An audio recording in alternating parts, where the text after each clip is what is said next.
बेईमानी। मैं आज बहुत खुश हूँ क्योंकि आज मेरी पहली सैलरी आई है। अपने छोटे से शहर से मैं यहाँ अपनी पढ़ाई पूरी करने आया था। पापा तो चाहते थे कि मैं अपनी पढ़ाई पर ही ध्यान दूँ, लेकिन मैंने घर की हालत देखी है। पढ़ाई के साथ मैंने नौकरी भी की, घर का लोन भी है और पढ़ाई पूरी के करने के बाद भी तो यही करना है। पार्ट टाइम एक जॉब ज्वाइन कर लिया जिसमें मुझे 12,000 रुपये मिल रहे थे। पहले महीने की सैलरी लिए रक्षाबंधन मनाने में अपने घर के लिए रवाना हुआ।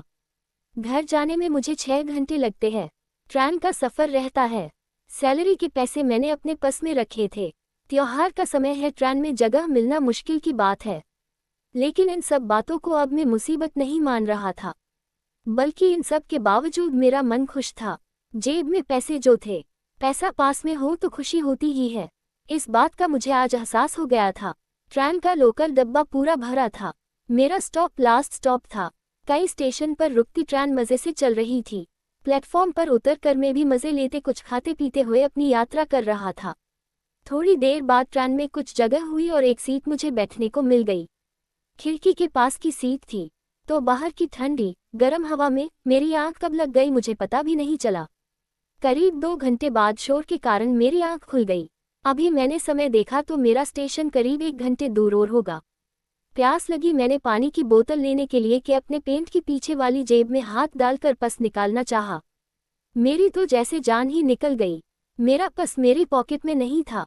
मैं एकदम से खड़ा हो गया और नीचे ऊपर अपनी सारी पॉकेट को चेक करने लगा। सीट के नीचे, बैग में हर जगह देखा, लेकिन मेरा पर्स कहीं नहीं था। आस पड़ोस में खड़े और बैठे सबको भी पता चल गया था कि मेरा पर्स खो गया।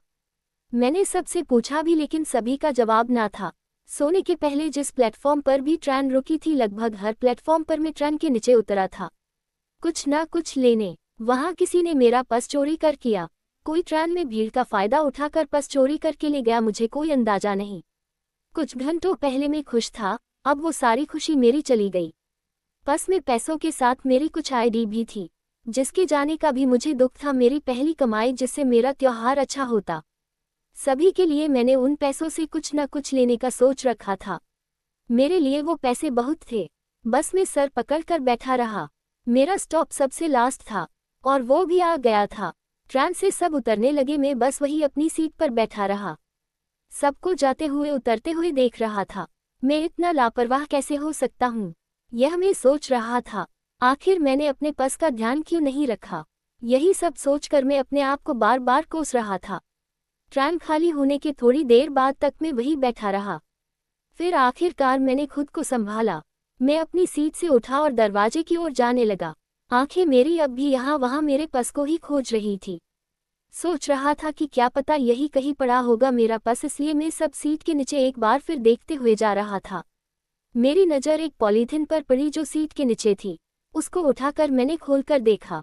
उसमें एक हैंड बैग निकला, वजन से थोड़ा भारी था।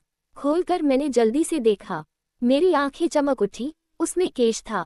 मैंने फटाफट वो बैग को वापस बंद किया और उस बैग को मैंने अपने बड़े बैग डाल दिया। मैंने उसे ठीक से देखा भी नहीं कि कितने पैसे उसमें हैं। मैंने सिर्फ यही सोचा कि जल्दी से यहाँ से निकलूं। क्या पता जिसका बैग छूट गया कहीं वो वापस ना आ जाए। मैंने मन में यही सोचा कि शायद यह मेरे लिए ही छूटा है। भगवान चाहता है कि यह मुझे मिले। इसमें इतना पैसा है कि मेरी और मेरे घर वालों की कुछ समस्या तो हल हो ही सकती है।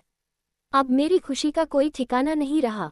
मैं अब पहले से भी ज़्यादा खुश था। बस मैं जल्दी से प्लेटफॉर्म से निकला और ऑटो करके अपने घर आया।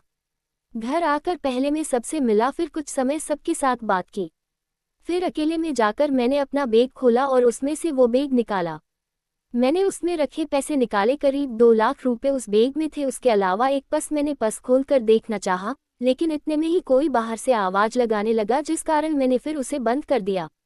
रक्षाबंधन पर मैंने अपनी बहनों को अच्छे से गिफ्ट दिया। साथ ही मैंने ये भी सोच लिया था कि उन पैसों का मैं क्या करने वाला हूँ।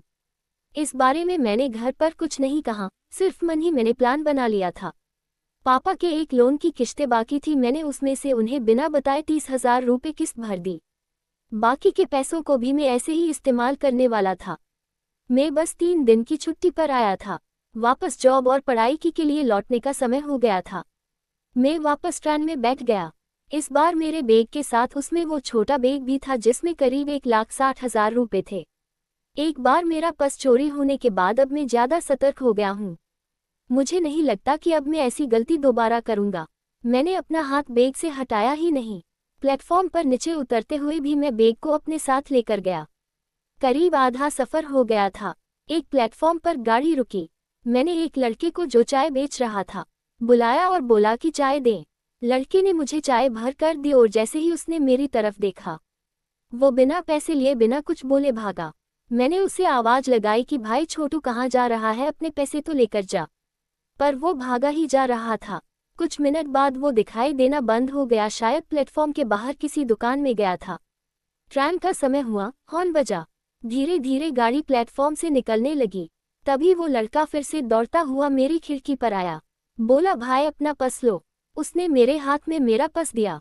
वो वहीं रुक गया और ट्रेन ने धीरे धीरे स्पीड पकड़ ली। उसके चेहरे पर जो मुस्कान और संतोष था वो मेरे कलेजे तक चला गया। मैंने अपना पर्स देखा, उसमें सब वैसा ही था, उतने ही रुपए थे, एक भी कम नहीं हुआ था। उस लड़के से कुछ पूछने का कहने का समय ही नहीं मिला। उसकी हालत भले ही तंग हो लेकिन उसको और उसके परिवार को नींद अच्छी आती होगी।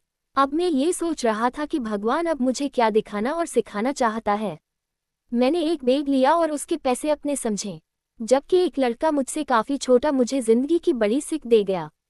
मुझे ये सिखा गया कि मैं बेईमान हूँ। ये सारा पैसा बेईमानी का है। भले ही मैंने ये चुराया नहीं लेकिन मैंने ये भी कोशिश नहीं की जानने की यह पैसा किसका है। एक लड़का मुझे बेईमान से ईमानदार बना गया। मैंने अपने कमरे में जाकर सबसे पहले उस बैग में देखा कि कहीं कुछ पता एड्रेस मिल जाए। उसमें एक पर्स था जिसमें एक एड्रेस मुझे मिला। मैंने उस पते उस बैग को भेज दिया, साथ ही एक चिट्ठी भी लगी जिसमें मैंने लिखा कि इसमें जितने पैसे कम हैं मैं अपनी सैलरी से वापस कर दूंगा। इस नोट के साथ मैंने अपना नंबर भी छोड़ा। मुझे नहीं पता था कि उनके लिए पैसे के लिए वो मुझे माफ़ करेंगे या नहीं, लेकिन अब मैं हर बात के लिए तैयार था। मुझ में ना जाने कैसे इतनी हिम्मत आ गई।